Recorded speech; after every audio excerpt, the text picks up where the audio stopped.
Green, I thought green. Ready, everybody? Turn your thing on? Yeah, this is. Yeah, we're all good. If we have everybody's attention, we can bring this meeting to order. I'll have the clerk call a roll call, please.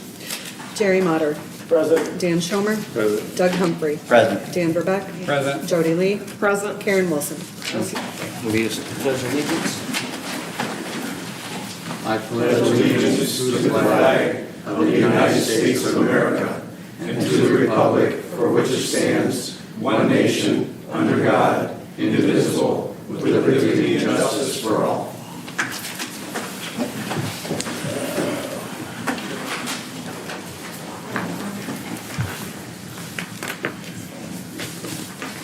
Okay, item number 3 on the agenda, consideration and approval of improvements to public works property / yard to include concrete parking lot extension and fencing not to exceed $150,000.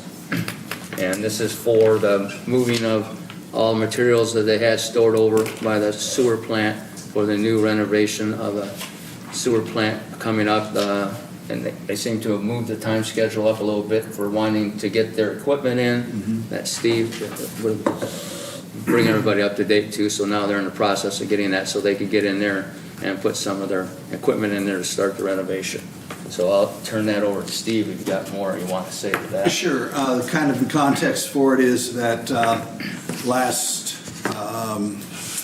Thursday, we met with both the engineer on the project and the contractor and some of his subs. And he's laid out a very aggressive schedule to get started. He is already talking about having some survey work, tearing out some fences and starting to relocate and secure their work areas. And one of those areas is right west of the treatment plant, and eventually we'll get the contractors' construction trailers and a lot of their supplies. And it's for both, a little bit by Water and Sewer Department, but mostly Public Works. Has everything from picnic tables and trailers and the yard waste and garbage tote containers, all those stored in that fenced-in area, and that needs to go away. We anticipated that, but we were anticipating that it was going to be a little later into the fall. The permanent place for that, because that area eventually not only will be used during construction, but there'll be 2 of the buildings, the administration building and the biosolids building, will actually be built on that west of the current plant. So it will be a permanent loss, not just during construction. And so the solution that's been proposed that has been budgeted for actually $150,000 for some new drives and concrete work to provide more storage at the current Public Works building than what we presently have. So the Public Works has already started. I think they started today on. Yeah, they have 5 guys down there, 5 Public Works employees down there doing stuff from the lockup area. Right, so that area, that fenced-in area called the lockup, then is we're having to stage and move to another temporary area. But as the contractor gets in their supplies, they have to submit drawings and get shop drawings approved and then order their equipment and things like that. So there'll be a lead time before they'll be into the second area. So we're temporarily staging a move there, and then once we get a permanent home for it at the Public Works, we'll be organizing it and storing it there, which is a better place in the long run for it anyway, and this will be a good improvement. But it's budgeted for $150,000. That's a combination of base material, the rock, the grading, the concrete, the fencing, an extra set of gates, and the gate closure was budgeted $150,000. So we can do it either as a single item for consideration for the Public Works to proceed on that, not to exceed the amount. But the main thing that we want to be able to get started with is the purchase of the materials that our own people will be using, the Public Works Department, and grading, getting rock down, and pouring the concrete. That's the first thing that we would like to have the council approval Are they for. gonna do the work? Yeah, yeah, Public Works is doing All all the concrete work will be done in-house. I wasn't sure what we'd have for pricing on the fencing back by today. And if we want to hold some back and approve the fencing stuff at a later meeting, that is fine. We're still working through pricing of different companies on that. Do you have a square foot number? If we want to hold back 30,000 for fencing, I think that'll be way, way more than we need. But in talking with Steve Pearson, that's okay. But all the other work will be done in-house by our employees. Yeah. You know about how many square feet they're gonna concrete? Not right offhand. He had a map, but I don't remember what it was. Yeah, I don't.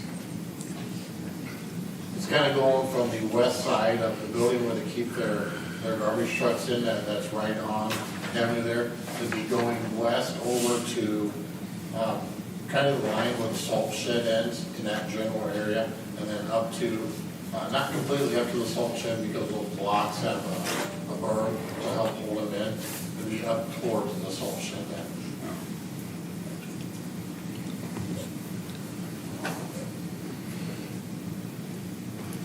So it's council's discretion on how you want to handle it, but we do need to make, well, technically it'll be two moves. It'll be to a temporary area and then once the final home is prepared.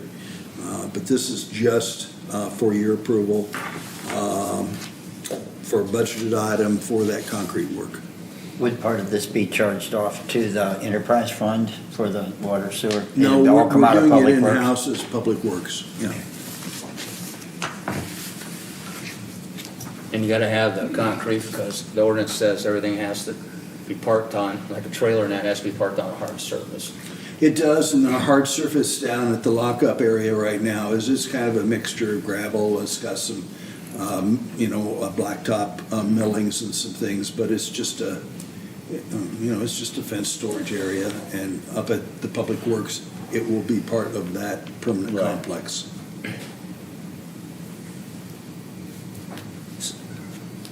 Does anybody have any other questions on that proposal? So we're waiting for a bid back on the fence? The fencing, we're not asking for approval tonight, if you want to include it, but I'm not comfortable in asking you for that because we don't know who we're buying it from and the quantities that we're going to be needing. All we have on that is it is part of the 150,000. It is part of it? Yes. I will go ahead and just make that a motion that we give the street department the 150 and not to exceed the 150 for the new parking lot down at the lockup. Okay. And that will be way more than we need for the parking lot, but we'll come back to you with prices on fencing. Most of it's kind of expensive these days. Yeah. There's a motion, there a second to that? I'll second. There's a motion made in a second. Now, we're talking about money here. We'll have a roll call, please. Dan Schomer, Yes. Doug Humphrey, Yes. Dan Verbeck, Yeah. Jody Lee, Yes. Karen Wilson, Yes. Jerry Motter. Yes. Okay, motion carried. That'll get us started. Okay, number 4, consideration of the updated bid from Koopman Trucking and Excavating for demolition of 504 West First Avenue in amount of $56,900. There was asked that we tabled this at the last meeting for more updated information, more clarified information, I should say, on the steel beams that were in question. And I think you all have a copy of that from the updated from Koopman. Has the asbestos been removed? It's included in the responsibility of the contractor, yes, for removal. We identified it, we had a company come in and tag what has to be done, and it's responsibility under this bid, and all 5 of them were given the same instruction.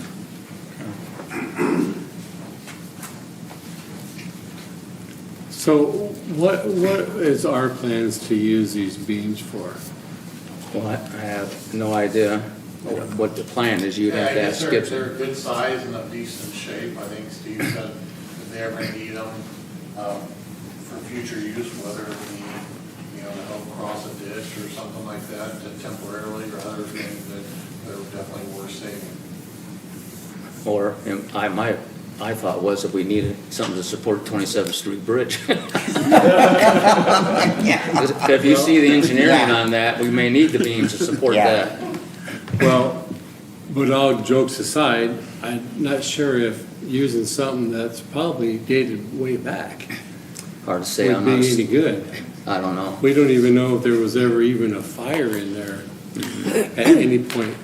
Yeah, and it may be that at some point in the future, Public Works, after not having used it for a decade, you know, they may scrap it out, I don't know. But the scrap value, in other words, it doesn't go to the contractor. Under all 5 proposals, it would stay with the city under each of the 5 proposals. And since this was the lowest bid and you asked for clarification of the steel beams, But I don't think that was included in everybody's bid. I did not bring them with me, but I know that there was different things that was bidded. I know like asbestos was bidded. And I just can't believe for 56.9 that includes the asbestos when that's about $14,000 removal itself. well, if you ask a contractor to come and stand there while you're telling him what you want done, if he doesn't bring a pencil and paper with him, then some things are probably gonna get left out, and, because he's trying to remember all this stuff when he goes back, But write up the bid. But there is other bids that mention the Right. steel beams. And this was, I assume this was given back to them to change the verbiage? It wasn't, they weren't asked to update their bid, they were asked to clarify the question that the council gave us to clarify. So it wasn't an updated bid, it was just a clarification of the question the council had. Because you said, it says, we will salvage the steel beams for future use, and that was kind of vague, and so you asked for a clarification on that, for staff to get that clarification, and they contacted Koopman Trucking, they got the clarification, what you see with this, and then you made a motion to that effect to get that clarification. So, as far as what you're asking, what are we gonna do with the steel beams, that's not in question with this proposal, but that's something Gibson would have to tell you on that. I couldn't ask that question. I'm just not crazy about our city reusing beams that are probably dated back to the 1940s. Depends what they're gonna use them for. I don't think they should be used at all. I think it could That would be a pose, separate discussion. Yeah, that's a I mean, separate that's not discussion. relevant to no, it's a the, part of this bid because you're going to give them the Milan. Some of the other bids included in there is to scrap them. Well, and some- And Now all they're the not other bids, scrapping, we're even- scrapping. There would be scrap value in it, if anything, if the bid came in saying that they were assuming they had the scrap value from it, you would assume that that would be a more aggressive bid, and all 4 of the others all came in higher, as much as $15,000 higher. And some were talking about turning sewer laterals, water laterals, and traffic control, so not everybody was on the same page. And So can I ask why everybody wasn't on the same page? Was there like, was Remember, there a packet put out? there's 3 ways, basically, that the council can purchase. One is to go out and get competitive pricing. Those may come back as an estimate. The other is they can be directed to give a proposal for it, which has generally the difference between an estimate and a proposal. A contractor will say, everything that's been identified, I'm including on it. And then the final way, the most formal way, would be to develop the actual bid specifications and put it out as a document to have a sealed opening on it. On all the larger projects, the risk and the expense of the project justifies the extra time and expense of putting that together. That's why on a $41 million wastewater treatment plant, we had 1,700 pages of engineering specifications. On this, it was a direction by the Public Works Superintendent, and they met on site with each of the 5, I believe, and were directed on how it was to be done, and covers the basic points. All of the contractors are pre-qualified to do the work. It's not like it was a new type of there's nothing that's any more difficult about this project than what any of these five have taken on in other locations. So there's no bottom line as far as dollar-wise that we have to follow basically a bid package? The council, by its own discretion, can either award or can change the nature of it. You know, we were instructed to go out and get pricing and not to go out and get bids. And so if that's the way the council wants to go, that's completely, you know, I don't So want are to. these estimates then? These are not really bids? It's always based on what is known about a project. Even if you go out with a formal bid project, there are unknowns and allowances for that. Either establish a unit price for something like rock excavation, and you might have no rock excavation, you may have 5-10 cubic yards of rock excavation. And so the price that you end up paying is going to be dependent on what the contractor ran into. That's the only way to be fair for a contractor. Now, you can put in a do not exceed. We did not ask for a do not exceed. And there are, you know, differences in how they stipulated it by any comparison, by any reasonable comparison, based on the staff's looking at all five proposals. The low bid is still the apparent best bid for the village's interests. So is that yes or no to his Yes or no. question? I thought I answered it. What part are you not sure about? He's not sure. So is it an estimate or a bid? He identifies it as an estimate. Okay. There So were, it's an estimate, Dan, not a bid. yeah, and it says right that on the face of it. And it may very well not be to the cent the same amount as the face value on it. But So we it will, could go up $15,000. no, I think this unlikely. These are all experienced contractors that know what they can do the project for, all identifying the project very similarly. We were not asked to go out for bids. We were not told to prepare anything for this meeting other than to clarify on the salvage for the steel beams. That was all that we were asked to do. The council had the same discussion at the last meeting. And you were saying not all bids are the same, but only 2 bids out of 5 here even mention steel beams. So that, And I believe there's other ones that talk about the hauling of the, to a licensed landfill. That tells me that they're talking about the asbestos. one other. No, any construction debris has to be removed and disposed of by state law, compliant with state law. By a licensed abatement contractor. Well, there's two separate things. I mean, Right, there's the this is a licensed asbestos, landfill. handling of the asbestos, that's why it is broken out and spelled separately. And then each of them designates on that they are going to follow state law on the demolition material, the rest of it. Some will be, the material that is suitable, there's a kind of a sub-basement area there, and there will be some material that will be wasted on-site that's suitable for that, because our ultimate use for it will be for a municipal parking lot. So that's the way that it was put to the contractors, that's the way they've priced it out. Did we ask it to be put on our bid form? No, we accepted their form, the way that they choose to make their proposal, present those with the recommendation that Koopman, as low bidder, was compliant on what we were asking for. So whether it's an estimate or a bid, I think our future needs to be to where we actually have almost like a bid package or what to expect. Because all these, like Valley's talking about replacing laterals or something.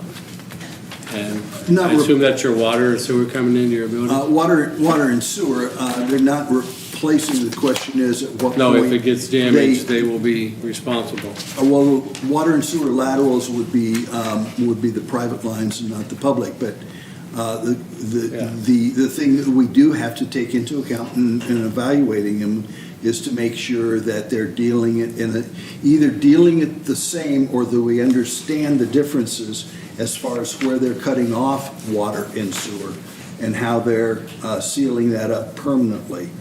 And if we disagree with that, then we have to take that up with the contractor. So, and I did not have that conversation with them, but Steve Gibson has had it. On the bottom here, he's got exclusions of no water and sewer termination. Is the village gonna do that? We're capable of doing that, yes, we do that.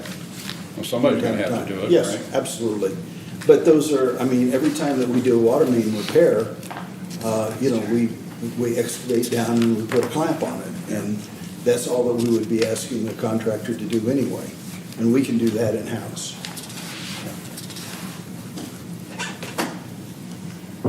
I would think there needs to be a do not exceed price on this. If we run The council into, can pass if he that, runs into something, the council can pass that with that price that he gave.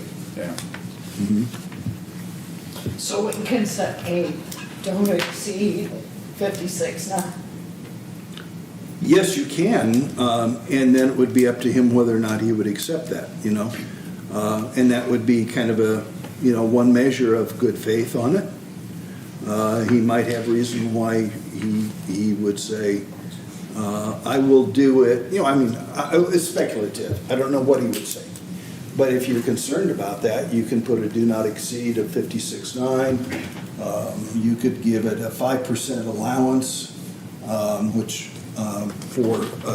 because we did not ask them to do a contingency. We'll be talking about the Rainbow Ridge and Mill Creek water project, which is a $1.6 million project, which has a contingency built in for these same types of unknowns. Now, is it reasonable that there are 5% contingency? I would not think that would necessarily, that should be a God's plenty on a simple commercial demolition project like this is. There's not a lot of unknowns. And if you wanted to say that flat amount, do not exceed, or if you wanted to say that plus 5% for contingency on the project, that still puts him well below some of the other bids. Yeah. You got a building on a slab, and. Correct. And what you find underneath is probably the same thing you're There's gonna find outside. the front part of the building, the north side of the building does have an area that has kind of a crawl space, sub-basement. And then the south part of it is just a poured concrete slab on a thickened slab. And everybody, inspections just went through it, and Gibson's went through the building. And that's why I was seeing the asbestos, so everything inside has been pretty well documented on what has to be done, like the expenses or anything else that would be an issue as we tore it down. I think what you're asking for is the reasonableness for the project. If this were a $20 million project, would I be comfortable with saying that we had identified every facet of it? No. But we also did not put in, a couple weeks' worth of work and thousands of dollars into preparing a bid spec and going through a formal closed bid process and bid opening. So is it a shortcut procurement compared to a full bid process? Yeah, it's a shortcut. Is it reasonable for this type of a project? I think in the staff's opinion, yes, it is. I don't want to represent that certainly not every bidder probably saw it the same way. If we had a bid spec, that's the advantage. We're telling them what way to see it. If we screw up on a bid spec, we own that, okay? On this, it's the contractor's responsibility to go in and do a professional job, and it's So if he's gonna take care of the asbestos, he's had an asbestos company in there to we look at it. we identified the company. And We gave bought them. he's probably got a quote from them for taking the asbestos out before he demoed. Or at least has built in an allowance for it. He may not have identified who he's gonna use. Sean, do you see it differently than how I'm explaining it? I see it that way. Okay. So one more question. I know in Moline, we have to spray water on the structure. Is that gonna happen as well? Depends, I don't know, depends how dusty it is. I mean, those old bricks. It doesn't matter, it's an Illinois law, it has to be done on every tear down. Well, that's true, then Koopman had to supply that too, somebody to hose it all down. And like I say, he's done houses like this before, but we've had him tear down one before over here, but it was the house, it all went down and they put another house on it, so it's a little bit different as far as steel beams and all, but it's the same process. But I'm not on the steel beams anyways, I think they should be But I think trashed. what your question, yeah, I would think it is dusty, but they certainly know that he's gonna put water on it. This isn't the first one he's done. Well, wouldn't that be part of the EPA spec? I mean, It yeah, complies with which has state been law. identified on here. Yeah. You know, whether we ask for it or not, he's still responsible to comply with federal and state law. Now, we were asked to research one thing to verify the question of the salvage on the steel beams, and that's what we went back and that was at our last meeting on Monday of last week, and by 7:30 Tuesday morning, we had that answer from Koopman. Yes, he confirmed that was it, and he followed that up in writing. So we didn't do anything with it since last Tuesday morning, because that's all we were asked to do. Okay, so if there's any other questions on it, and it's, you want to accept this bid of $56,900, not to exceed whatever, I'll entertain a motion. Unless you have any other questions. I'll make the motion. Okay, motion. Second. Motion been made and second to accept the estimate of $56,900, Not to exceed. not to exceed. Okay, and that's money. We'll ask for a roll call on that, please. But just for clarification, you suggested that was not the way the motion Right. was Yeah, right. framed. So it would be the motion and the second would have to confirm the not to exceed. Not to exceed, I'm sorry. So And you I have a believe second. that You you have a said second. earlier, though, that by putting a stipulation on that, it could jeopardize. Yes. It could jeopardize the bid. Yes, but we're putting a condition on that he did not include in his It's not a proposal. bid, it's an estimate. Excuse me. Well, I'm, it's a yeah, proposal, Yeah. there's three forms of a way that they would propose to do work for us. And we asked for proposals, and he put in his, on his letterhead, that it is an estimate. Now, so since it's an estimate, it's perfectly reasonable for you to put a top on it. Now, whether that you want to top it off at exactly the amount that he quoted, or if you want to give him a contingency amount, that is up to the council. But it was not included in the original motion. You would have to agree, you would have to concur. I really feel, and I don't mean to keep this going, but I really feel that if you put a contingency on it, then you should have gave everybody else a chance to come back and redo their bids, because now he's allowed to change his money bid. They weren't. Well, And, we're I'm sorry, not- estimate, yeah. sorry, estimate. You know, the only distinction I would make is that becomes a condition of the council. It's not a condition, he's not changing anything on his end. You're putting a cap on it to protect the village's interests. And that's appropriate. The question is, what should that cap be? I'm saying, I don't think in this kind of a project, it need be anything more than 5%. If you want to cap it at 56.9, that's your prerogative.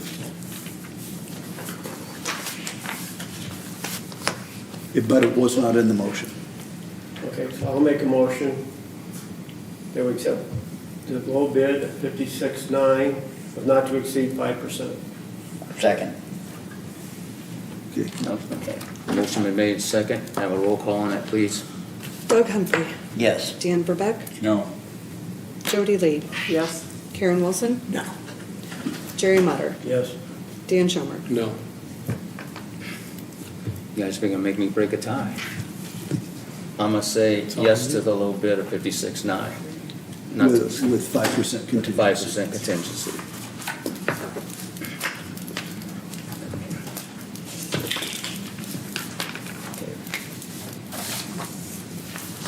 Okay, item number 5. So just to confirm for the record, that the decision then was to approve at the estimated price of 56.9 with 5% contingency. Right. Tie broken by the mayor. And what I voted as, what the other 3 yeses as a yes. And just for the record, Mr. Mayor, this has nothing to do with Coopman. This is nothing personal. It's just, I think if we're gonna spend over $20,000, I think there needs to be a different way of doing this. And there's a way we can solve that, and I think Karen brought up that good question in the text she sent me. We need to revise the process, and the best way to do that, I'm figuring it is, when a contractor, when Gibson wants, let's say anybody wants to make a bid, whether it's Farrell or Gibson, make an outline of exactly everything you want in the bid, and take that outline and give that to each contractor bidding on this, whatever you want done, and then that way, they've got it in their hand, they go back to their shop, and they say, this is exactly what he wants, they'll bid it exactly to that, and everybody will bid exactly the same. Then now, if you got a better idea than that, I'm all open for it, but that's the easiest way to do it. We've never done it that way before, usually they just stand there and they listen to what he had to say, and that's kind of hard to remember all the times, even if you're writing it down on that, because you're trying to concentrate what he wants and where it is, and I've been in that shoes before too. But if we do an outline, and I agree with Karen, we need to revamp this better process, and that outline would be perfect. Everything in there, line by line, and go from there. And even if he wanted to bring that to the council, hey, I want to take an estimate on this. This is what I want done. Have you look at it? I mean, that'd be fine too. So that's where I would start, unless anybody else has any other suggestion. But like Karen says, there's a better way we can do it, and I think that's one way. Yeah. Yeah, I think this has been, I think we could have avoided a lot of the council's concerns. And the other part of it is, it might have been a good idea to have required each of the 5 to use our form to enter their prices on. And so that way, we'd be looking at the same thing, apples and apples all the way across. Yeah, this one's a little bit different than the houses we've done before. The house is pretty well cut and dry. You see it, it all comes down. There's nothing salvageable. And everybody pretty well knows what's got to be done. This one's a little bit different too. We don't do too many commercial type buildings either. And we've demoed, so. Okay, that being said, let's move on to number 5. Before Matt gives me the evil eye over there. Consideration and approval of the water extension project for Rainbow Ridge and Mill Creek 1 and 2. Matt, sir, you have the floor. All right, thank you. No, I've been through these discussions. I know, well, you're a very patient man. No. I don't feel bad. That's a rehash, but this wasn't a discussion and stuff. Municipalities for these types of projects that you just approved, you know what's like, they do it both ways. They go out and get proposals and not go through the formal bidding process, and some of them do. It's just really community to community, which way they prefer for certain levels of capital improvement projects, so. You see this a lot in your line of work, I'm sure. Oh, yeah, I've seen it both ways. All right, tonight, talking about the Rainbow Ridge, Mill Creek water main project. I think Steve got you updated on previous meeting in June. Unfortunately, the funding didn't turn out the way we wanted. The 2 programs we were trying to get principal forgiveness from, the disadvantaged community principal forgiveness, that stayed the same. It was at 30%. The one that really hurt us was the one well principal forgiveness. That went down significantly. Year before, it was about 1.15 million was the max we could get. This year it went down to $408,000 in principal forgiveness. So it was a large reduction in stuff there. So the handout that I think, Steve, hopefully everybody has here, I've just kind of highlighted some of the key points. There's first column, just kind of some items I'll kind of go through.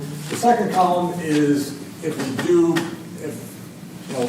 residents are agreeable to Rainbow Ridge and Mill Creek, the complete project the way we proposed, and if we have to go down to just the Rainbow Ridge project only. You can take a look at the 2 project costs. almost 1.7 million for the Rainbow Ridge Mill Creek, Rainbow Ridge only, just under 1.2 million. And the difference there is if we just do Rainbow Ridge, the 12-inch water main from within basically at 107th Avenue, it wouldn't continue on to the south. At the very bottom, I kind of put down there the Knoxville Road 12-inch water main length. You can kind of see the difference. There'd be 1,361 feet installed. If we're doing both subdivisions, Rainbow Ridge only would just be about 500 feet. So you're getting, the village would be getting, 862 feet roughly of additional 12-inch transmission main out there if we did both projects together. The project financing, you can kind of see there, the disadvantage principal forgiveness. It's 30% of the project cost, so we're at $507,810. One well critical review, that's the one that we really went down significantly. That's at $408,100. So the loan to repay on the Rainbow Ridge Mill Creek would be $776,790. Interest rate did go up just slightly, 1.83%. At a 30-year term, it's an annual payment of $33,879. With the Rainbow Ridge only, you can kind of see the difference there with the reduced project cost. The one well critical review principal forgiveness stays the same, but the disadvantage goes down because you're taking 30% of the total project cost there. So the loan to repay was $426,520 with that option. Same interest rate and loan term, so the payment went down to $18,602. I think what Steve kind of proposed to the council is, initially we were talking about, annexation, getting everybody in the corporate limits and everybody, charge the, in-city rates. Now we're looking at, basically, proposing, more of a pre-annexation type agreement. They would still initially be outside the village limits, but you would charge them double the water rates like you would do any customer according to your ordinance that are outside the village limit rates. So on the revenue side with this form of payment, we've got the number of customers for Rainbow Ridge Mill Creek at 39. Rainbow Ridge only is 22. The billable volume, that's basically what kind of an average residential customer uses in Milan, so it was around 7,600 gallons per 5-monthly period. So the revenue on the base charge with the double rates and then the usage charge for each of the customers, the total revenue for both subdivisions would be $26,562.74. Rainbow Ridge only would be $14,984.12.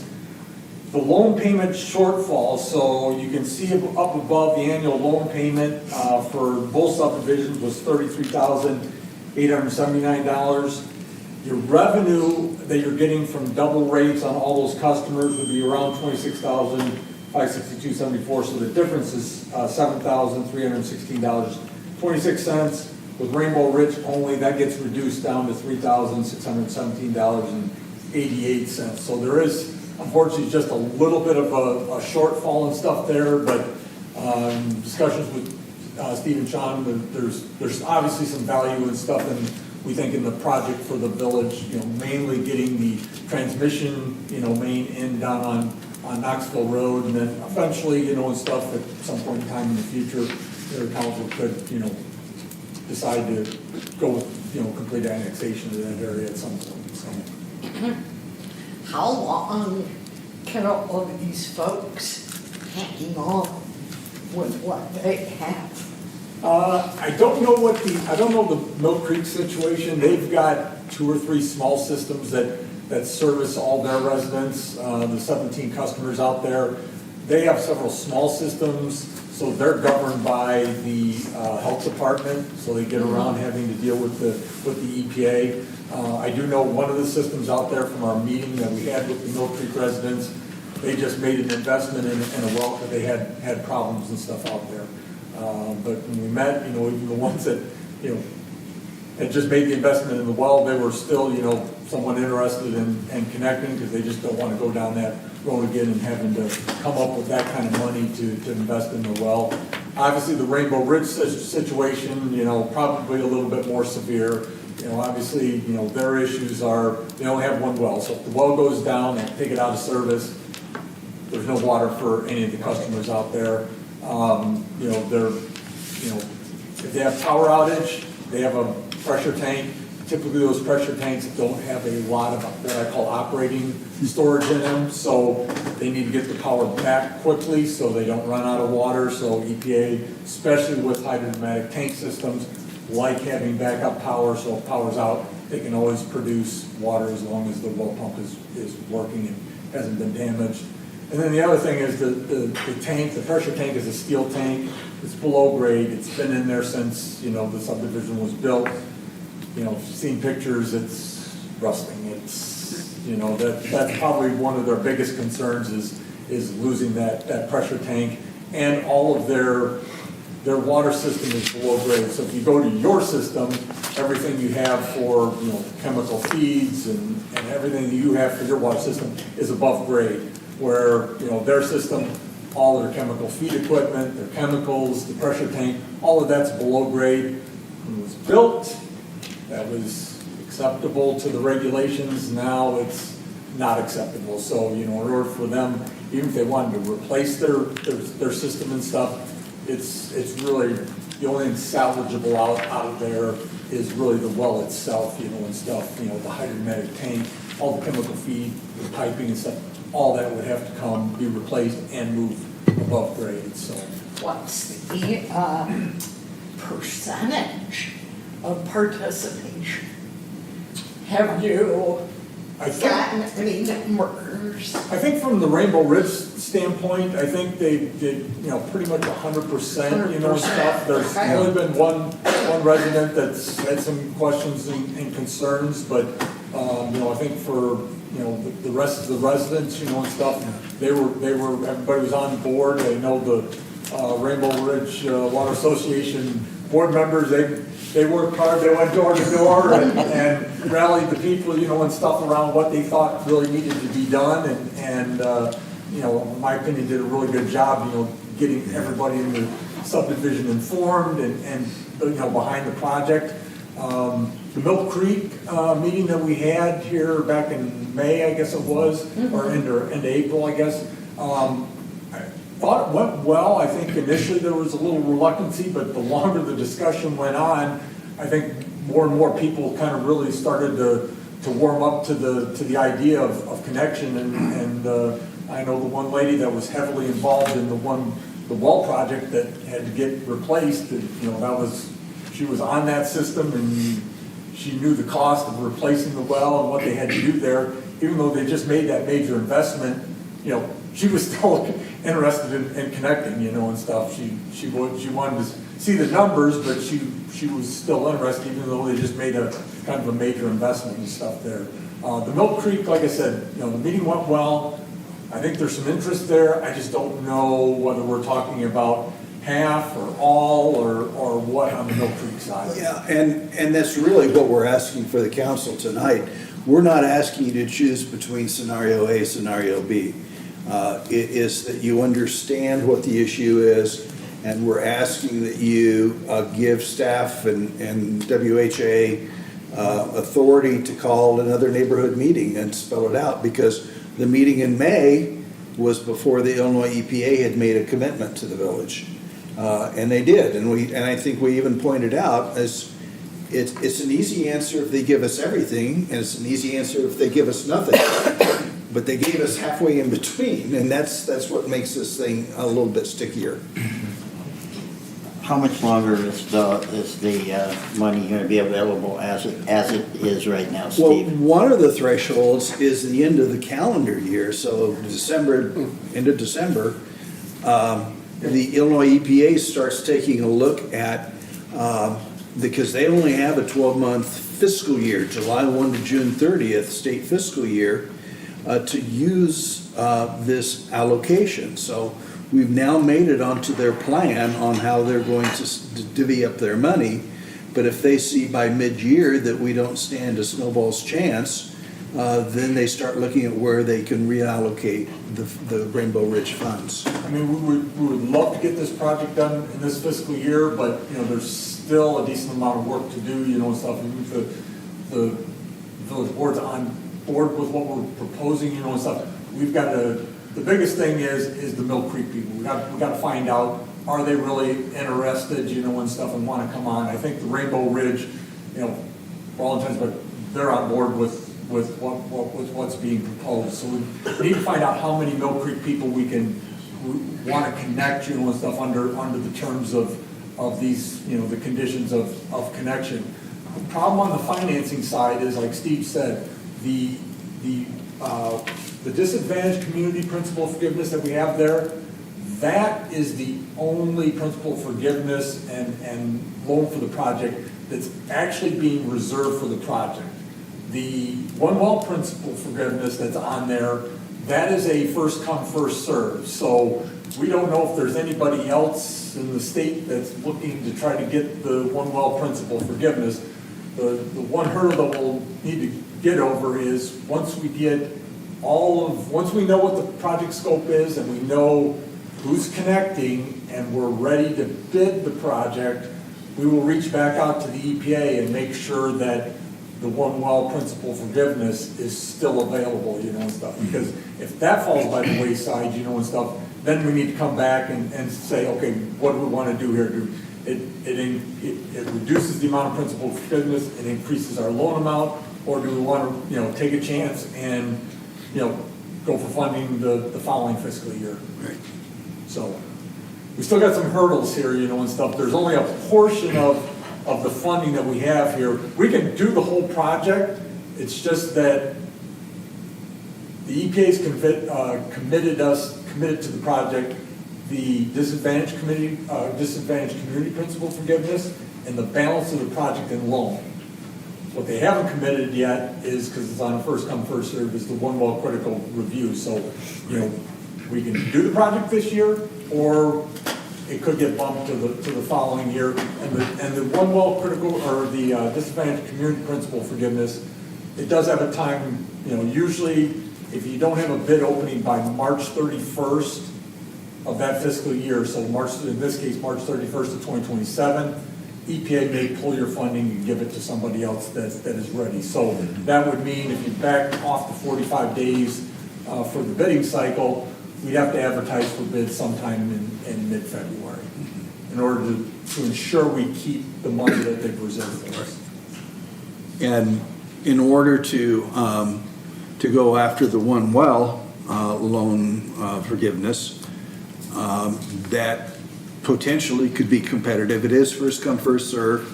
No one allocation can be more than 50% of the state's funds available.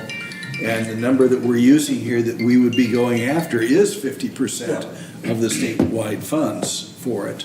So the sooner we can get our name in that line, the better chance we have of securing it and potentially securing, our maximum allotment, which would be the 50%. And that's the number that shows here.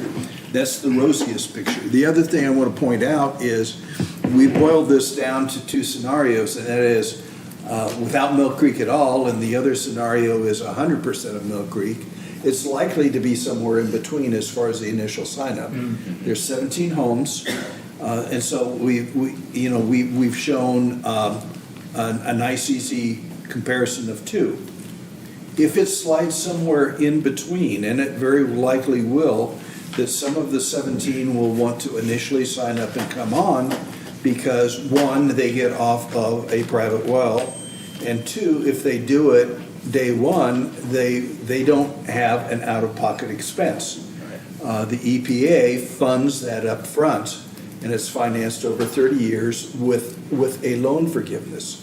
So now, that means if a homeowner 5 years later, if they waived it and 5 years later there's a problem with their well and they want to come to the village at that point because the county health department says, we're not going to let you drill a new well because there's a water line right in front of your house. They would have all the expense of tapping on and a connection fee and running the service to the house and getting the meter, and, you know, so they would have all of the expense of that if they waive participating in day one. All the residents, whether it's Mill Creek or Rainbow Ridge, there's literally no out-of-pocket cost to them for any of the construction work, other than, once the project's done, they're gonna be paying Milan the double water rates based off of the water. 50% Yeah, more, 50% more. not double. Yeah, yeah. 50% more. So it's gonna be, you know, plus the, just the revenue that you're gonna, just the bi-monthly rate that you're gonna be charging.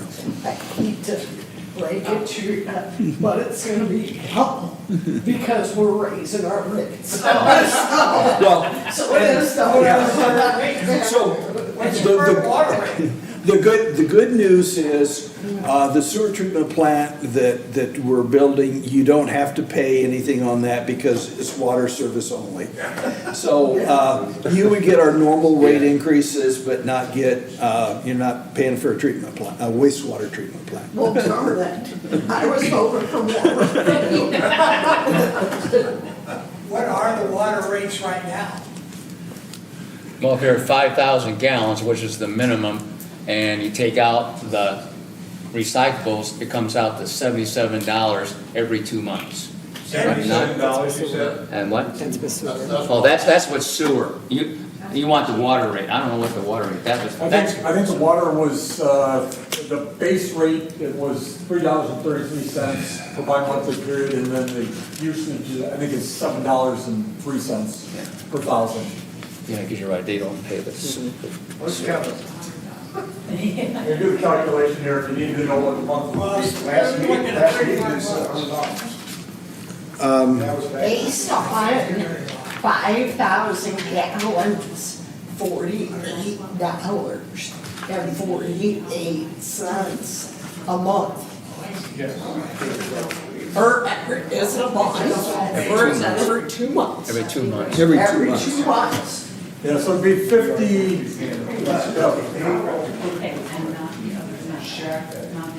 Yeah, I'm so used to saying $77.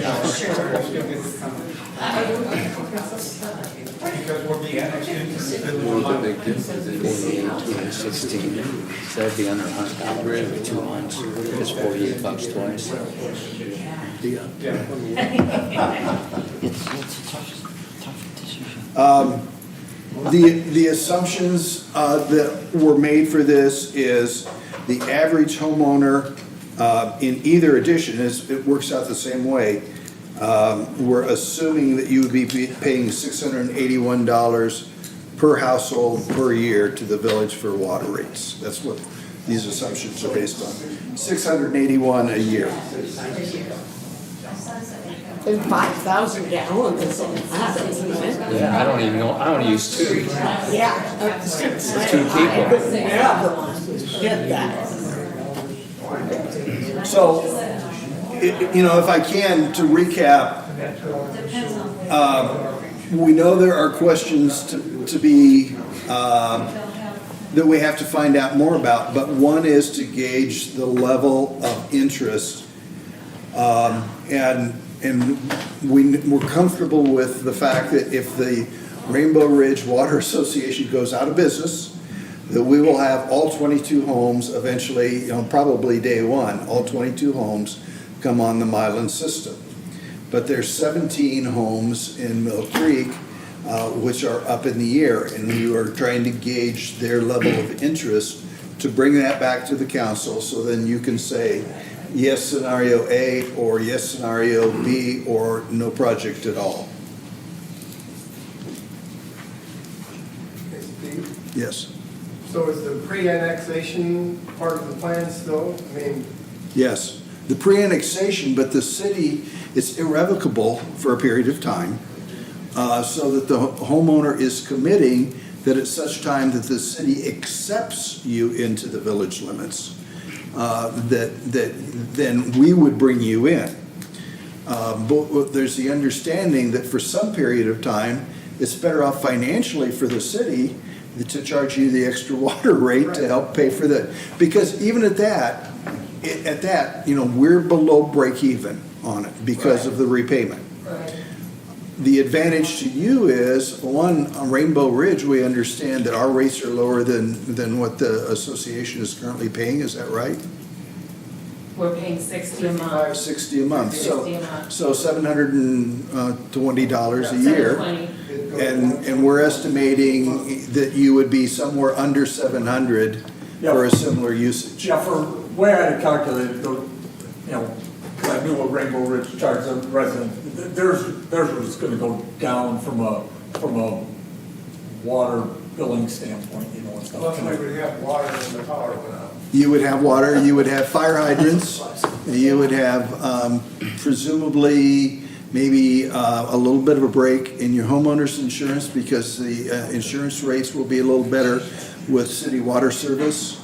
And you would not be paying any additional property tax until such time that you were annexed by the city, and that we don't know when that might happen. That would be a future decision by the city on its own behalf. So it would be whoever's sitting on the council at that point would say, yep, now the time has come to bring you in.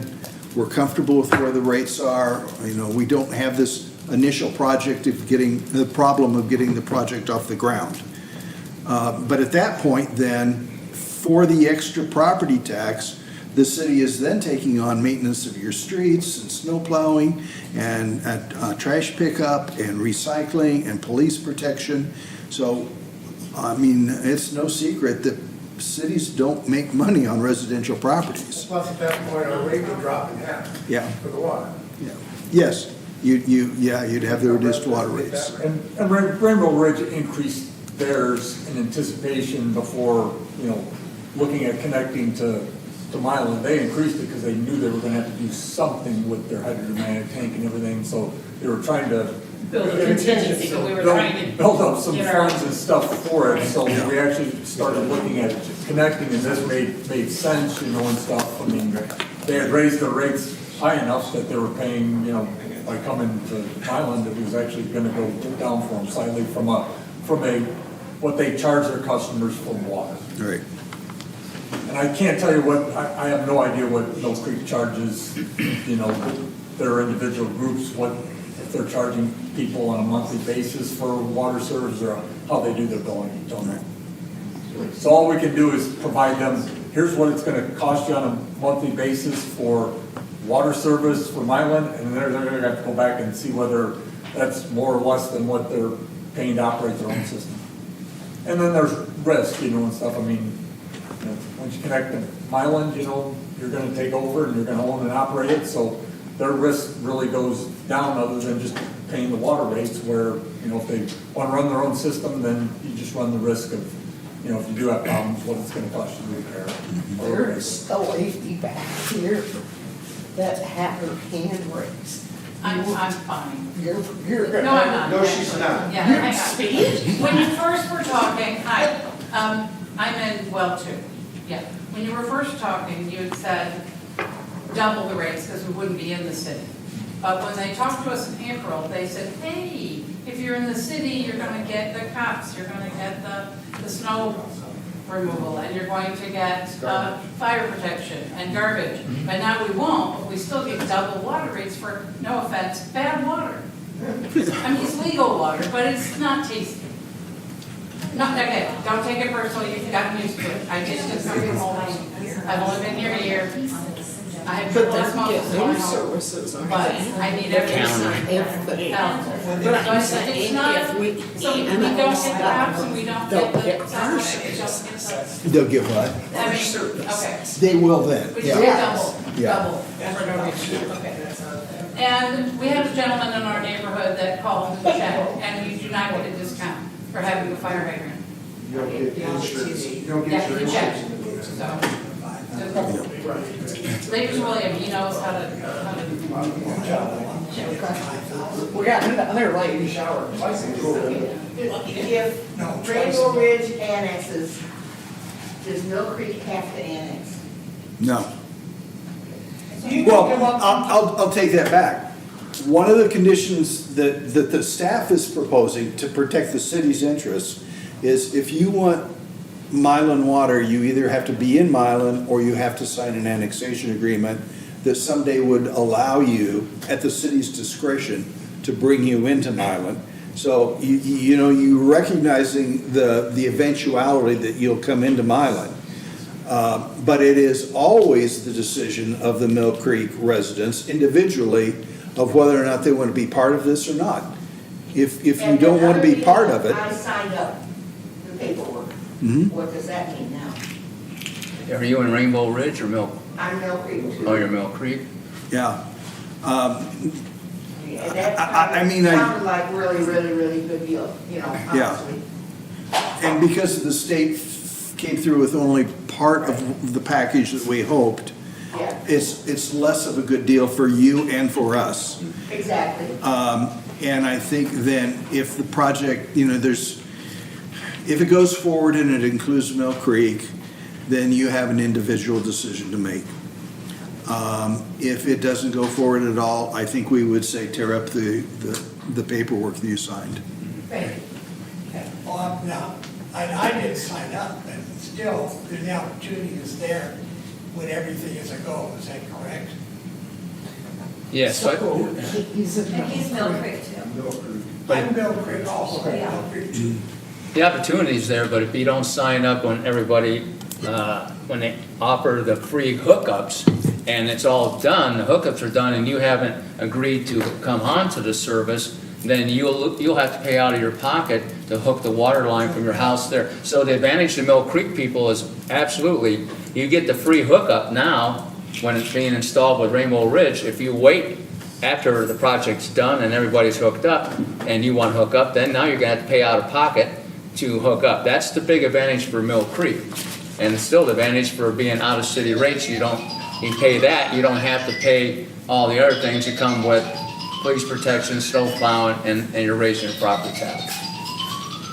Well, I'm kind of confused. I haven't been to all the meetings, but I'm informed as we've gone along, and I live in Rainbow Ridge.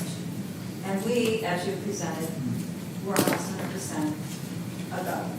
But it seems like your obstacle is your Mill Creek 1, 2 in the front have not initially signed up. So isn't that the next step, that you need to Yeah, we present just- and get a meeting for those people? Yeah, Because no. they're just hanging out there. Yeah, nothing has really changed necessarily for Rainbow Ridge. We just Right, need to, but it's the we other just, issue. we just need to find out whether there's interest with Mill Creek. Right. Now with, you know, because basically Right. what we presented in May is gonna be kind of different than what we're gonna be Well, I presenting came to to them this now meeting based off. thinking you had it what all we're the ducks in a proposing. row. Yeah. I came thinking you So- had your people in the front, it was a go, you got the figures, and you know where we stand and what and the needs are.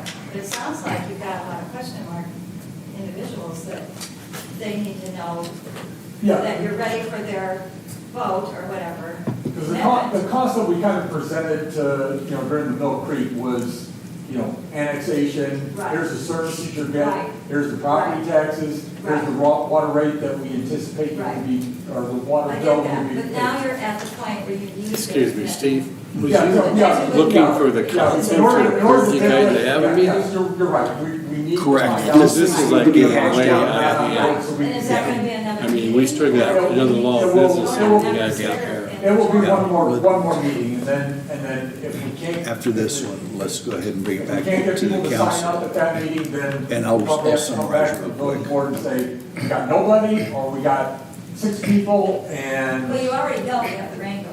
yes. Well, your yeah. property has to be contiguous for Okay, annexation. go ahead and correct? gavel.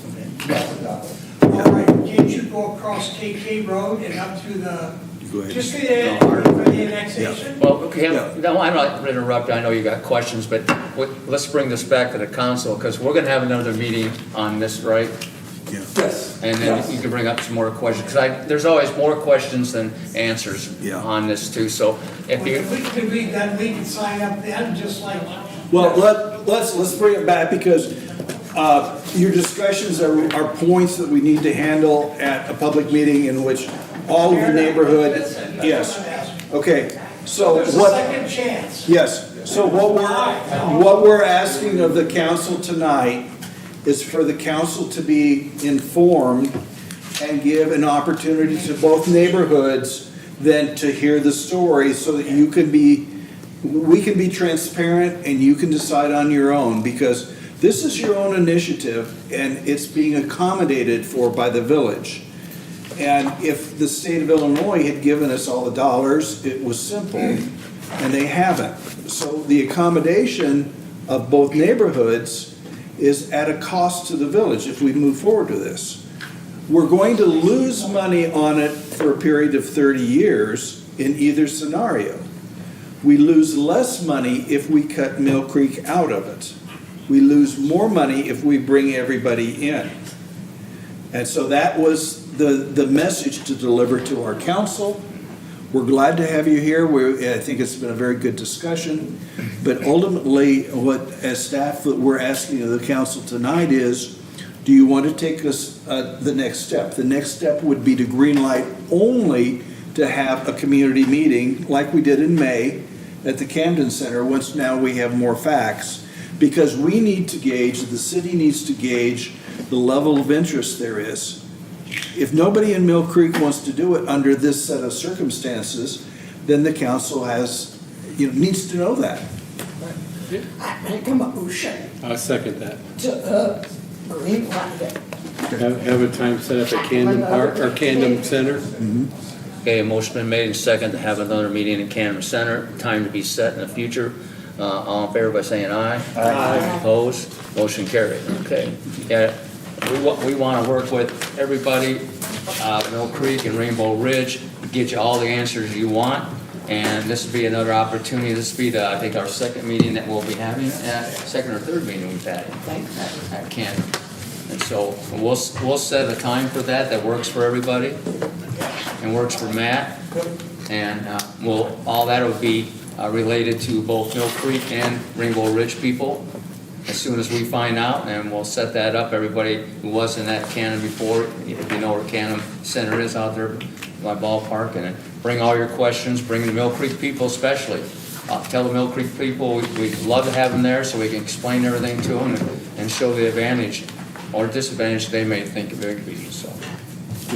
How many people from Mill Creek signed up at the camp? I don't know the exact number. Maybe 6 or 8. We've had some come in and sign up at the front office. Thank you. Again, we have to information. Thank you. Thanks, Matt. Okay, thanks, Matt. And I did interested. Do we? We need all these people. They can stay if they want to listen to the rest of it. Yeah. I want to thank you. I think the discussion was very good. We're going to continue on with our business. We take no offense if you want to make it home and enjoy your evening. Thank you, guys. Thank you. Thank you very much. How is you here?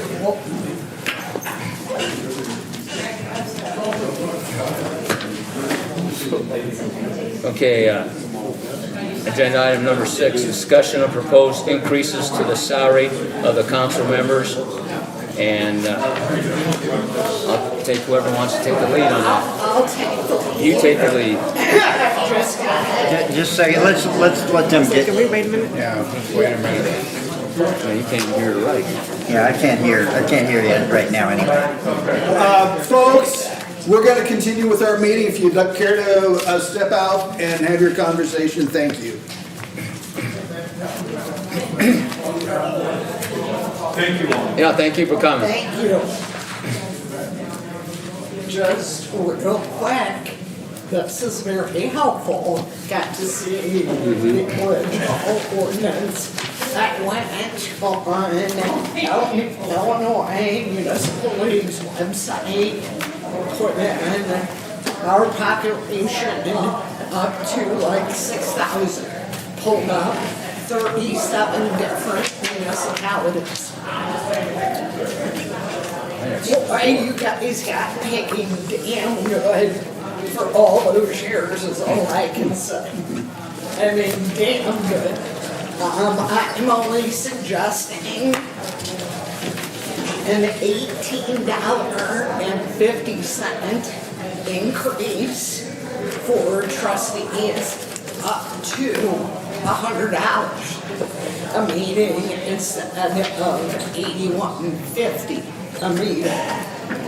A special meeting, same thing, $100 and $18.50 Yeah. increase. For a committee meeting, $35 to $40 a meeting. Because committee meetings can last a couple hours also. You talking about committee meetings? Yes. No. I apologize, it was a little loud, and I don't know if you want to start over, I don't know. I'm good. I think we're all right. Yeah. We can hear. That's my only suggestion. You said you don't want to get paid a dime, but I'm not going for that. And Michelle wants to go full-time eventually, so I'll keep my mouth shut. No, go over that, go at $100 per meeting, which is an increase of $18.50. Increase of $18.50. Okay, For a that's, special meeting, an increase of $18.50 to $100. And for committee meetings, $35 to $40, not to exceed $400 in 1 month for each individual trustee. okay. $100 a meeting for How'd you all come up council with that? meetings. How'd I come up with it? Looking at all this information and comparing us to other municipalities. And in 1981, these guys must have blew everybody out of the water, because current day, what we're getting is right on compared to what other municipalities are getting. Plus, they got free insurance for them and their spouses. So, Okay, so $100 for a council meeting. I'll go from, $81.50. If I can interject one thing, and what I passed out is a 50-year litany of factually of what, well, this is this sheet, okay? Oh, Okay. And if I can, I want to walk you through it a little bit, because there's some things that are wrong with how we're doing it right now. Everything really revolves around ordinance 808, which was passed January of 1981. Anything prior to that had been rescinded, and so it was a clean slate in 81, and that provided for $6,000 for the mayor plus $100 monthly allowance. That was later consolidated into $7,200. The clerks was set at $20,000, and the trustees were set at $80 per meeting with health insurance for all elected officials.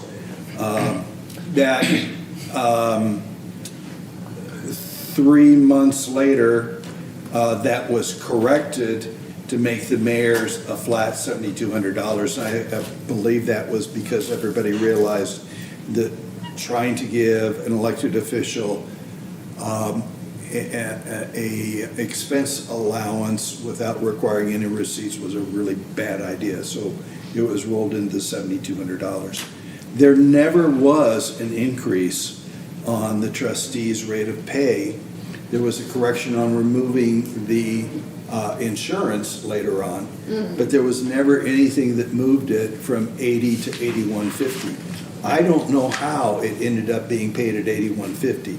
That is not documented by ordinance. So that, having found that out, we need to correct that. But the other thing which is foundational to it is 808 made it, in 1981, made it clear that the payment was per meeting, but it didn't define what a meeting is. The city has a ton of different meetings. We have planning commission meetings that trustees from time to time attend. We're going to have an informational meeting at the Camden Center, and I would imagine some of you will go out to that. But when you read everything in context, what it's talking about is a meeting of the council. And that is of the entire 6-member trustees, of however, that number of seats, however many people happen to be seated at that time. And it does not include meetings that you are attending, even if it is a part of your interest or your job. It does not include committee meetings, so a water and sewer committee or a street committee or something like that, where it's a 3-person committee, not a committee of the council, is not included in determining what the meeting is. On the other hand, what we've not consistently been paying for, it's been hit or miss over the years. The previous village clerk was responsible to let the payroll people know how many meetings that somebody got paid for. Because you have, every fiscal year, you can miss 3 meetings and not get dinged for it. If you miss a 4th or subsequent meeting, then you don't get paid for it. Is that medical also? Yes, it is. It is not attending a meeting, okay? There's been all kinds of changes. In 2006, in October of 2006, on this chart, you'll see, this one doesn't have, because that was a change in the state on how they define meetings. And that went into effect January 1st of 2007.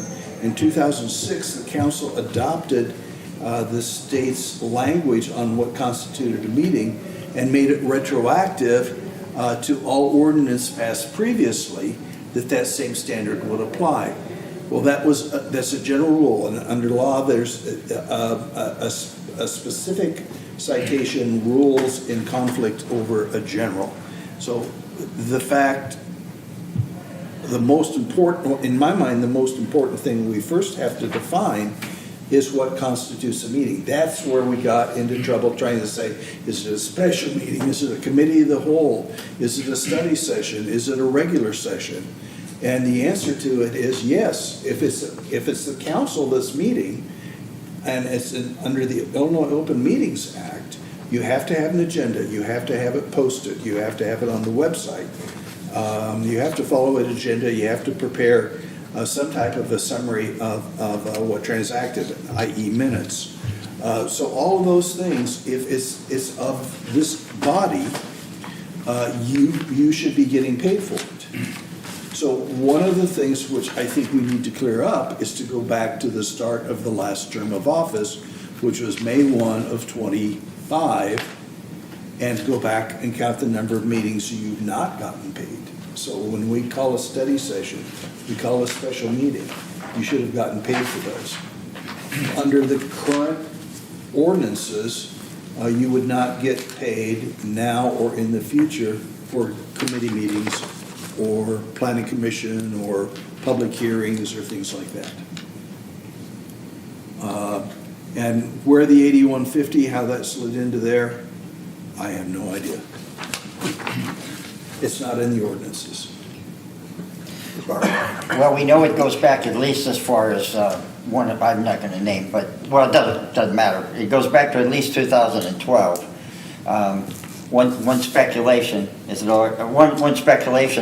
that was a way of partially compensating the trustees for miscellaneous, which I don't understand, because that's what got us in trouble with the $100 for the mayor, and that's why it became a purpose part. But that $1.50 is not in the ordinance, and has not been in the ordinance, and so since 1981.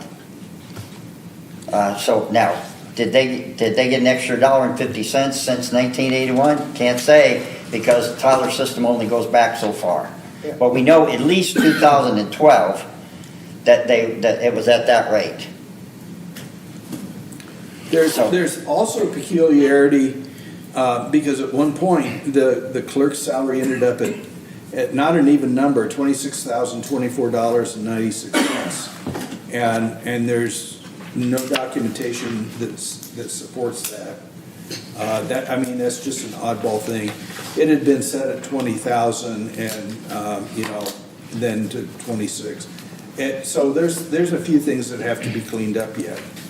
But one of the most important things is to get in ordinance a definition of what kinds of meetings elected officials are compensated for. Yeah, and in the past, since I've been here the longest, it's always been whenever the council was called together at a meeting with all the things you have talked about, an agenda and the minutes and everything else, that would constitute a meeting equal to the council. And that's why they call, Dwayne would call them committee of the wholes. It's not a council meeting because it wasn't the first and third Monday of the month. It was another meeting called because of something we had to have done right away. And that was called committee of the whole, to bring everybody together to make a decision that had to be given to staff in order to do what they had to do for something that was time sensitive. And that's where it always came from. And Dwayne hated committee of the whole meetings because he had to pay everybody for them. How many did we have a year?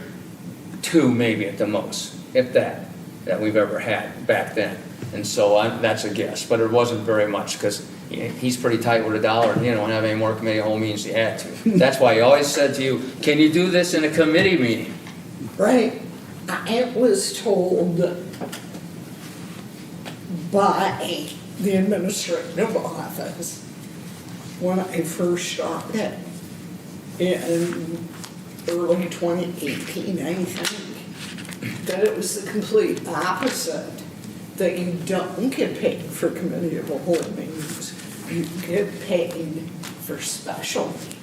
Well, it could be labeled special or committee. I never heard special. There's two different, Yeah. there's two different things. I never heard it called a special meeting. I always heard it say committee of the whole meeting. And going back, and it was, I found inconsistencies on how that was applied. And it was applied by the person wasn't getting paid any extra, so she didn't want the council to get paid any extra. Just saying, folks, Yeah. I'm keeping it real. Well, to me, we have 3 different issues. We have the fact that the 8150 doesn't have an ordinance to back it. So right now, my opinion is that right now, it should have been 80. But there also are meetings that have been held since this term of office, beginning May 1, 2025, that we should have paid you for. And going forward, whether we call it a study session, committee of the whole, special meeting, or regular meeting, it's the same thing. You get paid $80 or whatever it, and anything we do now, remember, has to be enacted no later than November 2nd for the 180 days prior to the effective date. It doesn't take effect until May 1, and only for the 3 trustees that will be coming into office. The incumbents in the middle of your term, you will be stuck for, through the end of your term at the old rate. But that's always been the case. And the 180 days was introduced by September, we have to decide by the end of September. well, the actual 180-day count is to be enacted by November 2nd.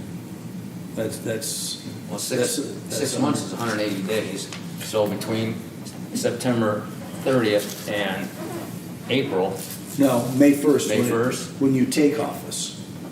When the next, Well, when's the primary? it's not the primary. and it should be, when we all run again, it should be April of 2027. So, okay. So you got, But the effective date of when you take office is you're sworn in at the first meeting after May 1st. General. Yes, the general. Right. But your term of office starts May 1st. And that's the measure of the 180 days. I mean, we can extend this, or we can say, can we talk more about it another time and get more information? Is that what you're looking for? No, No. I Or think, you want it now? I think you can do it whenever you're comfortable. I would only suggest that we clear up two things. One is this 8150, which isn't right, but I want it to be a matter of record on what your decision is. My recommendation is definitely, we trace it back, and it's a clean lineage all the way back to 808 in 1981. That's all spelled out here in the first sheet of what I gave you. And so that has to revert to $80. And then the second thing is, I think the city does owe you for all of those incidental meetings, and there's only been a handful of them in the last 16, whatever it is, 16, 17 months. Do we need an ordinance to clear up this $1.50 thing before? No. Oh, okay. Before they I decide? think, you know, I would be completely comfortable if you want Lincoln to review this and sign off on it, but you don't need an ordinance because we're not in compliance with the ordinance which is in effect. Yeah, we can't even amend one. So then does she have to change it from 1850 to 20? She wants an 1850 raise instead of 20 because. Well, she's going off the 8150 is what you're Well, saying. you can propose to make it anything you want, but just remember, it doesn't take effect, it only takes effect for 3 incoming trustees, May 1st of 2027. Doesn't apply to anybody else, you know, it may or may not be people seated here. It's the 3 incoming trustees that win the election, starting May 1st, they're the only ones that would get the new rate. And you're putting 1850 and adding 8150 together, that comes to $100 a meeting, that's what Jerry's saying. So whatever gets you to 100. Yeah. And clarify for me on the committee meeting, for there's only 3 people, you want $35 or $45, you're suggesting added to that for that? If you have one, the first 2 weeks of the month, and you have a committee meeting? Well, boy, yeah, committee meetings can go 2, Right, 3 hours. no, I agree with you on that, but you want, so if you have a committee meeting, for each committee meeting you have, you would get an extra $35 or $45 added to your paycheck, okay, okay. Not at $100, No, but the lower amount. so your $100 would be for that 2 weeks, and you had a committee meeting in that week, and so you would get 135 or you get 145. Correct. I gotcha, okay. Yeah, I agree, they can go a I long don't want to time. be too greedy. No. What's the cumulative effect of that increase, though? Well. I realize it's staggered, but you're talking about going from $80 to $100. You're talking about adding a brand-new standard for committee meetings. The one which is totally unpredictable is how much activity there would be in committees. And that varies by what committee you're on, so there's some inequity there. I mean, you realize some committees are not particularly active, others require a lot of time. And if you don't show up to a committee meeting, you're not getting paid. Yeah. Okay, so who gets paid? The people who are on that committee, or the people, not only the people on the 3 on the committee, but the people showing up? If somebody's participating, but that's No, up to no. us to decide. Yeah. That's what I'm saying. We need to talk about it, not just me. Nobody else is talking. Well, to answer the question real quick, as far as how much it will cost, this year it would not cost anything because I understand. it only takes effect again May 1st to 27. But starting then, you would have only 3 trustees for the next 2 years that would be getting it. So that would be $60 per council meeting twice a month. So $120, 12 months, so $1,440. So then, if you have meetings from here on out, those 3 are only gonna get paid for the special meetings, or? Well, Is that the thing everybody? is, and committee meetings would be even more of a rub because you've got a committee of 3 and you might have one new, you know, this jumping to May 1 of 27. It would start May 1 of 2027. But only for 3 people. Right. So Not immediately. It So- doesn't start so until. Are we potentially- talking about the increase, or are we talking about the paid for meetings? You can't increase, you can't make any change until the effective date of May 1. And even then, it's only for the incoming positions. Think of the position, not the person, okay? No, I'm not thinking about the person, but I guess I'm confused with, I understand you getting compensated on the three of them, but it would be that way for the next 3 years regardless. So the other trustees would not get paid for meetings. Correct. That doesn't make any sense. It's, That's just the way it is. it's, I don't see it Are fair. you asking, like, if That they makes no fair to sense me. at all. I think it's to right there. clarify the $80 and clarify the current ordinance on special meetings, committee of the whole and stuff like that, would the $80 and the special meetings, committee of the whole, would that pay start immediately for all of them? It is it's a correction on the way we're doing it. Right. So we were doing it wrong, we're going to correct that, we're going to go back to the last appointment of office, and I'm proposing that May 1 of '25, so that's, what now, 15, 16 months, we would go back and see how many meetings we missed paying you, and paying you those at $80, not $81.50. Okay, that would be the correction. So that would be the correction on that, that any pay increase or pay for committee meetings would be only for those three on the 2027. Yes. Yeah. And then it would be until. Yeah, it helps, and it makes no sense at all. So, May I'm gonna 1st. I'm not gonna get paid for committee meetings, but say Jared gets elected, he's on my committee, he's getting paid. Yeah. And I'm not for the next 3 years. Yes. That makes and no it sense. is the Illinois State Board, because the county does the same thing. There are department heads, elected officials, some of them make $96,000 a year.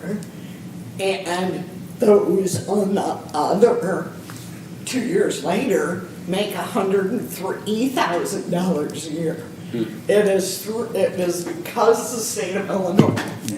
So Jerry and Doug and Dan would get the pay raise come May 1st, right? Of Well, 27. the positions. 27. If we get elected. The positions. yeah. Right, Okay. not the people, those three positions. Yeah, that goes along Yeah, with it. I'll correct, these three positions, true. Yeah. And then So you if- guys have to wait until 2029 to Yeah. get yours. Yeah, that doesn't make any sense to me. Well, it doesn't. None whatsoever. I mean, I don't do it for the money anyway. No, I'm just saying, for the future, I'm not gonna be around after December of this year. There might be other people that get off. Are you going to get quality people that wanna fill these positions at that? I mean, times have changed since 1981. There's the end of my statement. Well, you touched on it briefly though, and that is a point. You could say we haven't gotten a raise for 42 years, but you can also say that 42 years ago, we were making way more Way too much. than they should have been. You can make that argument too. Absolutely. Okay, so we can't talk about one without talking about the other. Absolutely, they were making Yeah. about And $1,000. the other thing, the only way that I would buy into any type of an increase is if we would, in this reconciliation that you would go about, we would be paid for what we should have been paid for, but we should also be docked for the $1.50 for each of the meetings Absolutely. for Yeah. 2025, so that it's a total Watch. Cleanup. cleanup. Yeah. And that $1.50 would apply to all of us. Yeah. So we have to pay that back now? Yeah, We well, would that's document it. that's just I what mean- I'm saying. Yeah, but what you would have made from, like tonight's meeting, will be compensated at $80, okay, for all of you, each of you, okay? So we're not gonna you're not gonna end up owing the city money. Right. It will be netted out against, a paycheck. You're still, because we've had special meetings in 25 and 26, everybody's gonna come out with a little bit more. It's not gonna be a lot. And I don't think we should mess around with the committee meetings now. I think we need to take care of committee of the whole. I think we need to take care of special meetings. Right now in the ordinance, there does say, and I think the word is, special meetings are equal to a regular meeting. So I believe in, not in this stuff, but in what's in the ordinance right now, it does say this equals this. So I think we always had. I don't think so. Okay, Maybe- I'll double check, but Okay. I stumbled upon that. It could have been by accident, but, It's highlighted. yeah, so, the $100 a month, or, I mean, the $100 a meeting will put us, underneath Geneseo, which is a comparison, not a good one, but a comparison, and it will put us below Silvis, which is also a comparison, but not a good one. I think that might be reasonable. And if you can knock out the part about the special meetings in the committee of the whole, I think that would be a major asset. But I think the committee meetings, I think we need to maybe take a look at that. And, because I don't want to see a whole bunch of, even though everybody's not going to benefit from it immediately. For one thing, you know, his example of Jerry and yourself, I mean, why, you know, it's almost like pushing the pain to the ultimate level. Why show up? And should we, and if you're not a member of that committee and you show up, I mean, I don't think if you're not on the committee, then I don't think you should get paid, but there might be an argument that if you were a member of the council, you should. So I just think we need to take that off the table. Yeah. Show something on here that it is within a range of reasonable, and this was the same information that you gave me a year ago. Yeah. Yeah, there's a lot of gray area. Minus the populations, which points out, And you didn't catch it, 8150 a year I- ago? If I I didn't can, have this 80. can I I, agree with you, Doug. can I read you my stab at correcting the problems that I see? So here's the proposed wording that would go into the next ordinance. Each trustee shall receive compensation of blank for each meeting of the Board of Trustees. You pick the number. Including regular meetings, special meetings, meetings of the committee of the whole, and study sessions or work sessions of the board, for which public notice was given and for which the trustee actually attended, whether physically present or participating remotely with the approval of the board under Title II, Chapter 20 of this code, which is that references the state law on a remote attendance, illness, family emergency, or work related. But it has to be approved. You have to still have a quorum present physically, and you then have to, as attending members, allow a remote person to attend. If a person doesn't qualify to that, they can still listen in, but they can't vote, and they wouldn't get paid. Okay, so this clears up that issue. Meetings of committees, commissions, or other bodies whose membership is not identical to that of the Board of Trustees are not compensable under this section. Absence from any compensable meeting counts towards the excused absence allowance, so that leaves that 3 in place. This section's use of the word meeting is not altered by any general definition or term elsewhere in this code, the municipal code. I want Lincoln to look it over, but I would suggest whatever number you want to come up with, that or similar language cleans up all these other problems. And we gotta table everything until we hear back from you and Lincoln? No. You would direct, when you're ready for it to happen, you would direct Lincoln to prepare a new ordinance, plug in the numbers here. The only question I'd have is, and that doesn't really concern me because it's your decision, is so much gray area with the committee meetings, the $35 or $45. When you look at it, if you don't attend, then you don't get paid. If the 3 people are the only ones getting paid, that's one thing. But if nobody else gets paid, but if they attend, they get paid, And so if you want to make extra money, you better just attend. So I mean, it's kind of like a land grab on that situation. I didn't think you had the committee meetings in that. In this language, because that's an expansion beyond what it Right, is. right. Yeah, I so was we- just proposing taking care of Right. the problems. Right, right. But look at it this way, if all three of the committee members are not new voted members, we don't get paid anyway. There would be no Wouldn't get paid for that compensation for meeting. committee meetings based No. on what he Correct. just read. Yep. It's out. You It's would out. get paid for special meetings, committee of the whole, committee of the whole, information, work sessions.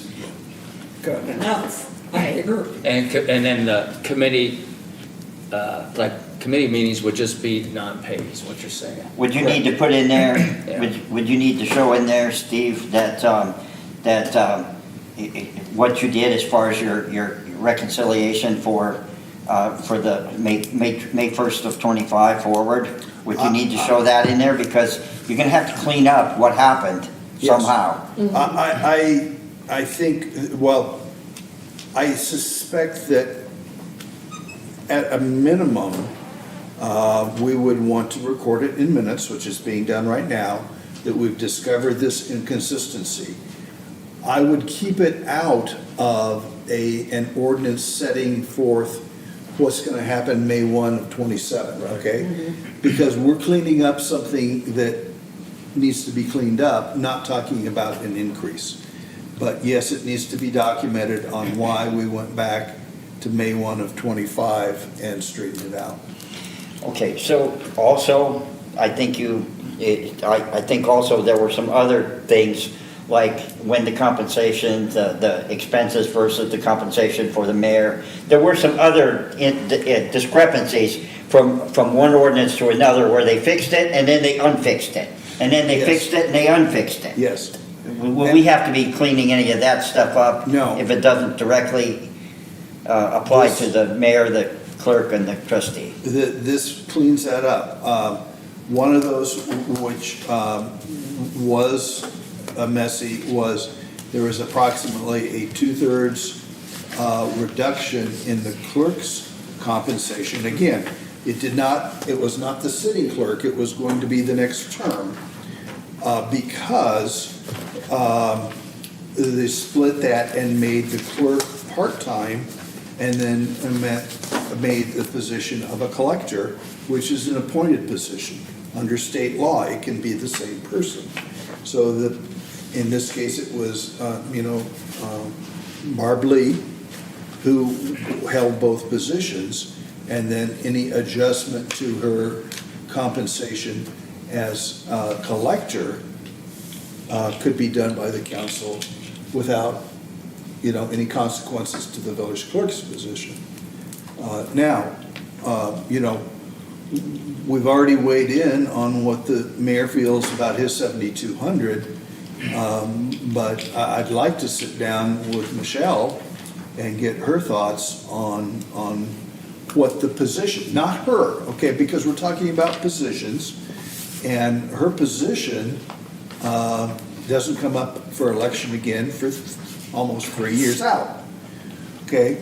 So it doesn't have to be this fall, but it should be considered what to do with the clerk's position for 2029. And then anything else that would apply to her could be as the collector and not as the village clerk. Because that split was already made,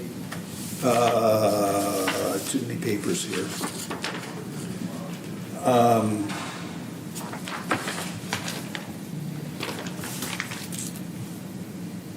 Can't read my own writing. In 1981. Okay. Well, there's many municipalities that have a clerk and a collector. So Yes. I see.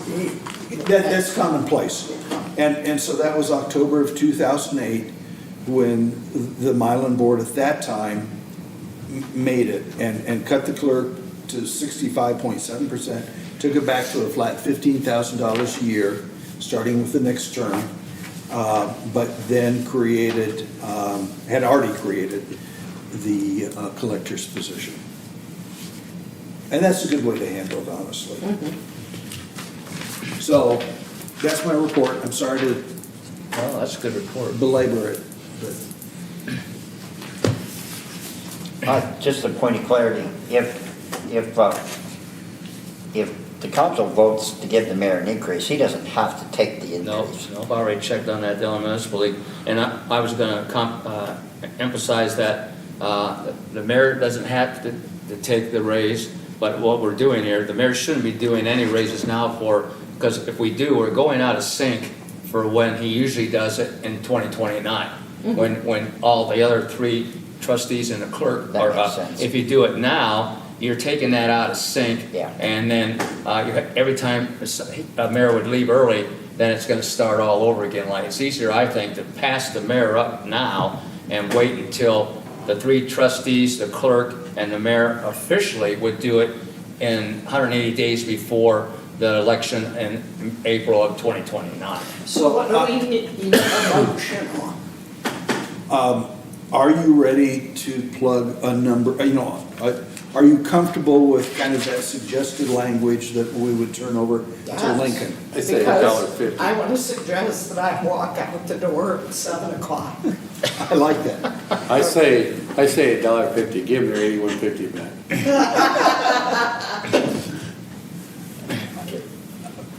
Pick a number, knowing that it's only going to apply to 3 trustees in May of 27. So you're proposing the $100 is what you're Yes. saying would be your, For a regular or special committee of a whole study session. be $100 every 2 weeks? No, $100 per meeting. $100 per meeting. meeting, yeah. Okay, yeah, because you can't say every 2 weeks, because you may have special meetings in between there. Correct. so- And should we do a not to exceed? Not to Not if you exceed. do it per meeting. Okay, Yeah. that's fine. I'm ignorant to the fact. So that's my motion. Not to, what's she talking about, exceed? Some municipalities do a not to exceed so that they have a set amount a month that they budget for. So not to exceed $300, so that you know every budget year that each person on the board isn't going to make more than $300 in 1 month. We're not And going that might to. be legal to do that, I don't know. 3 of us are not going to anyway, That's right. so there's no worry.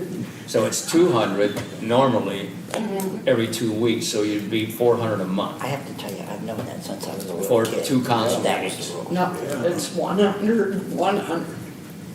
Oh, okay, 200, That's the most 200 a month, stupid okay. rule. And then if you have a special session, Then or that's another 100. that's another 100. If you have a committee of a whole, that's Okay, another so you're, 100. so if you, okay, so you're gonna cap it at 300? No, No. No I cap. don't think we need to No, cap. no. Do we need, why do we need to cap? If I you- think you've taken, honestly, I've done a 180. I mean, if we can clean up all this other stuff and specify what we get paid for and what we don't get paid for, Yeah, so $100 for a meeting, whether it's council meeting, special meeting, committee of the whole, yeah, okay, I Yeah. see it. Does that clean up with you wanting to go back to 2025, the A election? separate action, because I That's what I think, was asking. I Yeah, want he's- those 2 separate things. Yeah. you want that to I'll be make in a the motion minutes. for that. I want that in the minutes. Yeah. And it would be appropriate, since this is a discussion, and this is in fact a full enforceable council meeting, you can direct staff to begin that correction. And we will show you what our working numbers are before we actually run it through payroll. We'll go back and count the number of meetings, we'll count the number of times you got $1.50 too much. Do you And need that in the form of a motion? I think so. Okay, I will make that in the form of a motion first for that one, so they can go back and look at the study before they run it through payroll and see where you're sitting at. Okay, so there's a motion been made, to go back to payroll and look at that. look at the meetings. For payments since, from May 1, 2025 forward, yes. Is there a second to that? I'll second. Okay, a motion made, second, all in favor by saying aye. Aye. Opposed? Okay, motion carried.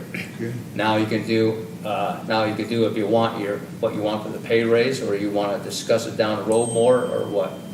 I'm saying do it now. Do it now? $100 per meeting, except for committee meetings. Okay. Well, and can I suggest, with, because what you'll be doing is, you're not making a final action, you're directing Lincoln to draw an ordinance. Yes. Ordinance To this- for that. Yeah. Yeah.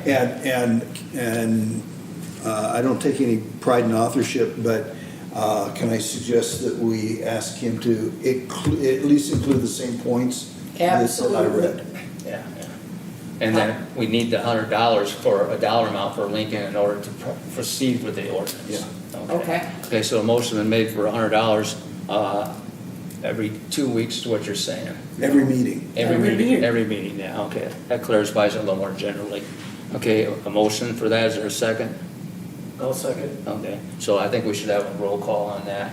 I think that's fine, and again, to reread it, if I can recap this, I think, Michelle, you've got it already, but as I understand, the intent of the motion was it's directing Lincoln to prepare an ordinance incorporating those points, and the dollar amount being 100, understanding that it takes effect for those 3 incoming office holders May 1 of 2027. Correct. Going forward.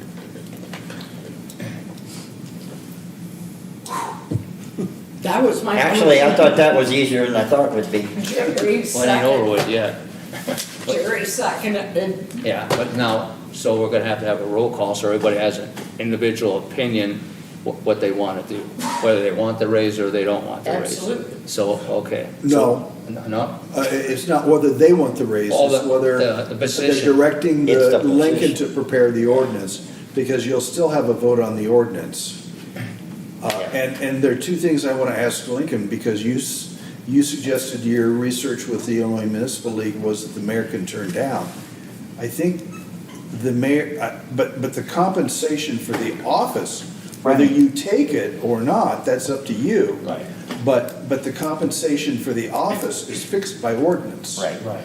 Okay, so, Give it to me, Bruce, I'll take it. Make up for his $1.50. Yeah.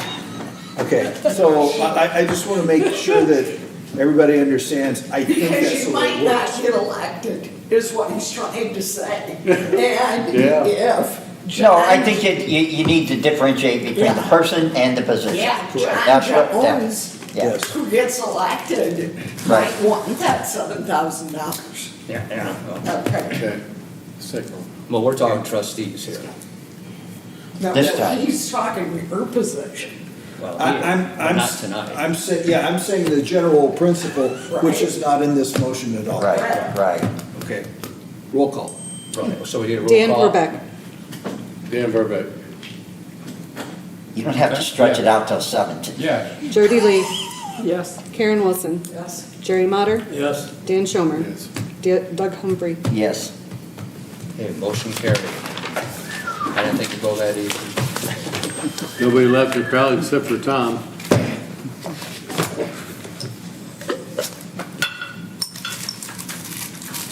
They just put her, is not Committee reports. Committee reports. Yeah. Go to number 6. I'll fall asleep. Committee reports. Dan Verbeck. nothing. Jody. nothing. Karen. No, Jerry. really. Dan Schomer. So I did turn in a proposal bid for the playground equipment to Sean's email just now. It came to me, so I sent it to you. We're looking, Sean and me kind of met, and we was talking about the little playground at the Ball Diamond. Maybe just a little swing set and a little slide thing. I think both of them cost right around $15,000 to $16,000. We you, when you get a chance, unless it's showing up different on my phone, there's no attachment on my phone, it just says playground. Oh. So you might want to double check and make sure Okay. I get the attachment. Okay, so I'll resend it to you. So that's all I got. That's what we're writing down. Doug, nothing? Steve, anything else? Nothing. Okay, well, I'll make a motion to it. Oh, like that. Can I make one comment on the parks? We did get notified, we'll have Is this some more good? updates coming. Looks like we're getting a grant for $160,000 through Craig Johnson's office for lighting upgrade Great to job. the softball fields up there in Canada. Cool. Now, again, that'll be a year and a half long wait for the money, go through the project, getting the bids and et cetera. So, but it does look like we've been notified that we're in line for $160,000 lighting upgrade at the hopefully that covers most of it, but we'll have to get bids and see what they are. Is this gonna be something that we're gonna be able to get, and then buy the lights? Or is this gonna be like our $60,000 for our survey on the parks that, as last I heard, we had not been reimbursed for yet? We have not been reimbursed on that. Yeah, which was also a thank you It was that was given to us. 50. How long? 50,000 Okay, I'm sorry. Yeah, for Dixon Park. yeah. Now- We have not been reimbursed for that. We, That was for playground equipment that we haven't purchased that. right. That was for a study, wasn't it? No, it was for handicapped accessible playground equipment Yes. at Dixon Park. All right, no problem.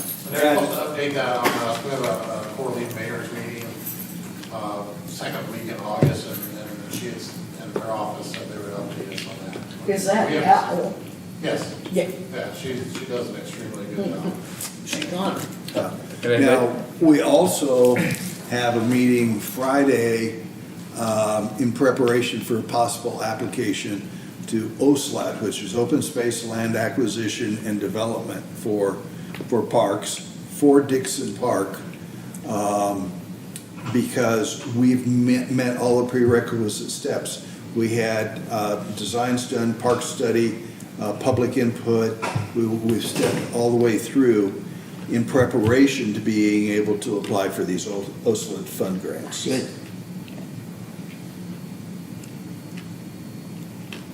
But really good news on the $160,000 grant that should be coming our way. And again, it kind of draws out, it could be a year and a half. And then still looking towards the full slide grant and seeing what that's at. Okay, if there's nothing else, citizens' opportunity to address the board. Tom, you had something you want to say? I'm good. Nothing? Okay, since Tom don't have anything to say, after he's patiently await there, we appreciate it. I'll make a motion to adjourn. I make a motion. Second? All in favor, aye? Aye.